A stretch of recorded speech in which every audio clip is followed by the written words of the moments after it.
గురుజీ, స్థూల హృదయము, సూక్ష్మ హృదయము, దీనికి మన సాధనకి ఏ విధంగా వర్తించుకోవాలి అని అడుగుతుంది. ఆ రెండింటి తారతమ్యం తెలియాలి. తెలియకపోతే ఈ సాధన ఎందుకు చేయాలి ఎవరికి అర్థం కాదు.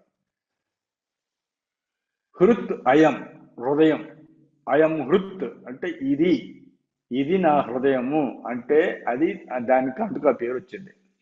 హృదయానికి ఏంటంటే మనసుకు కూడా హృదయం అనే పేరుంది. చిత్తంతు చేతో హృదయం స్వాంతం మానసం మనహ అమరణి ఘంటోలు చెప్తోంది. చిత్తం అన్న, చేతస్ అన్న, స్వాంతం అన్న, మానసం అన్న, హృదయం అన్న, మనహ అన్న ఇవన్నీ కూడా ఒకటే అర్థం. సో ఆ హృదయం అనేది ఆ విధంగా అలాగే అర్థం చేసుకోవాలి.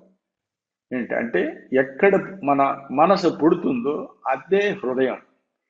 ఇక మామూలుగా ఆలోచిస్తే స్థూల హృదయము, సూక్ష్మ హృదయం. స్థూల హృదయం అంటే మన స్థూల శరీరంలోన ఎడమ ప్రక్క ఛాతిలోన ఉండేదాన్ని స్థూల హృదయము అని మనం చూస్తున్నాం కనుక, కంటికి కనబడుతుంది కనుక ఇది స్థూల హృదయం. సూక్ష్మ హృదయం అంటే అర్థం ఏంటంటే ఈ ప్రాణం అనేది ఈ గుండె కొట్టుకోవడానికి కావలసిన శక్తి కూడా ఇంకో దగ్గర నుంచి వస్తుంది.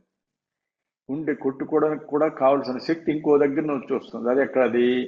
ఇక్కడ భూమధ్యం, ఇక్కడి నుంచి వస్తుంది. అందువల్ల ఏంటంటే ఈ శరీరం యావత్ శరీరానికి కూడా మూల స్థానం ఎక్కడంటే భూమధ్యం. భూమధ్యం అవునా కాదా అన్నదానికి ఏంటంటే వైద్యపరంగా మనకి ఇక్కడ ఈ భూమధ్యంలోన హైపోథాలమస్, కిందన పిట్యూటరీ అనే ముఖ్యమైన భాగాలు మెదడులో ఉన్నాయి. ఈ హైపోథాలమస్ పక్కనే క్యావర్నస్ సైనసెస్ అని రెండు ఉంటాయి. ఆ క్యావర్నస్, బెడ్ ఆఫ్ ది క్యావర్నస్ సైనసెస్ లోనే ఈ నెర్వ్స్ 12 జతలు క్రీనియల్ నర్వ్స్ అక్కడి నుంచి ప్రారంభమై చివరికి మెడ వరకు, అంటే ఇక్కడి నుంచి క్యావర్నస్ సైనస్ పక్క నుంచి ముందు ఆల్ఫాక్టరీ నర్వ్ అనేది అది ముక్కు దగ్గర నుంచి వచ్చింది, అది ముందు వస్తుంది.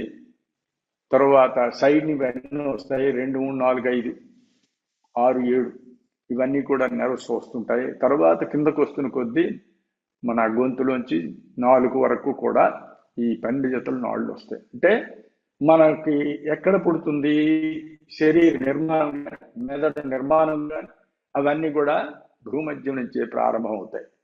కాబట్టి ప్రాణం అనేది ఇక్కడ ప్రారంభం అవుతుంది. కాబట్టి దీనికి అసలైన హృదయము అన్నారు. ఇది హృదయం. అయితే వేదాంత పరంలో కూడా చాలా చోట్ల ఏంటంటే ఈ స్థూల హృదయానికి కూడా సందర్భాన్ని అనుసరించి హృదయం అంటారు. కానీ నిజమైన హృదయం ఏంటంటే మనోహృది నిరుధ్యచ, మనస్సును హృదయమందు నిరోధించాలి. మనసును హృదయమందు నిరోధించాలంటే ఇక్కడ కాదు, ఏది ఈ మాంసపిండం పైన కాదు. మనస్సు, ప్రాణము, దృష్టి, శ్వాస ఇవన్నీ కూడా ఎక్కడ లయం కావాలి. అది హృదయం. అర్థమైందా? కాబట్టి మనం హృదయము అంటే ఏంటంటే కింద నుండేటప్పుడు మనం శరీర భావంతో ఉన్నాం కాబట్టి ఇవన్నీ మనం వర్ణించుకుంటాం. మీదకు వెళ్తుండేటప్పుడు ఏంటంటే ఈ శరీర భావన కూడా ఉండదు, శరీరమే లేదు. తురియేతు అశరీరం తచ్చిద్రూపం కోశవర్జితం అని ఉంది. తురియం అంటే ఇక్కడికి వెళ్ళేటప్పుడు అశరీరం, అక్కడ శరీరమే లేదు, అదే హృదయం. తచ్చిద్రూపం, అదే చిద్రూపం, చైతన్యము ప్రకాశవంతమైనది. కోశవర్జితం, 5 కోశాలు దాటింది. 5 కోశాలు దాటినప్పుడు ఈ శరీరానికి సంబంధించిందే కాదు, శరీరంలో ఉండి కూడా శరీరానికి సంబంధించిన విధంగా ఉంటుంది. అది హృదయం. ఆ హృదయము సర్వజీవులు హృదయాల్లో కూడా ఉంటుంది. అది ఆ సర్వజీవుల్లో ఉండే నేను అని పరమాత్మ చెప్తున్నారు. క్షేత్రజ్ఞం చాపిమావిద్ధి సర్వక్షేత్రేషు భారత, క్షేత్రయో జ్ఞానం యత్ తత్ జ్ఞానం మతం మమ అన్నారు 13వ అధ్యాయం. అన్ని క్షేత్రంలో ఉండేది నేనే. ఆ నేననేది ఇప్పుడు సూక్ష్మ హృదయం దగ్గర ఉండేది. ఆ సూక్ష్మ హృదయానికి వెళ్ళేసరికి ఏంటంటే వ్యష్టి భావన పోయి సమత్వ భావన, సమిష్టిలోకి వెళ్ళిపోతాం మనందరం. అది అంతవరకు ఆ విధంగా సాధన చెయ్యాలి.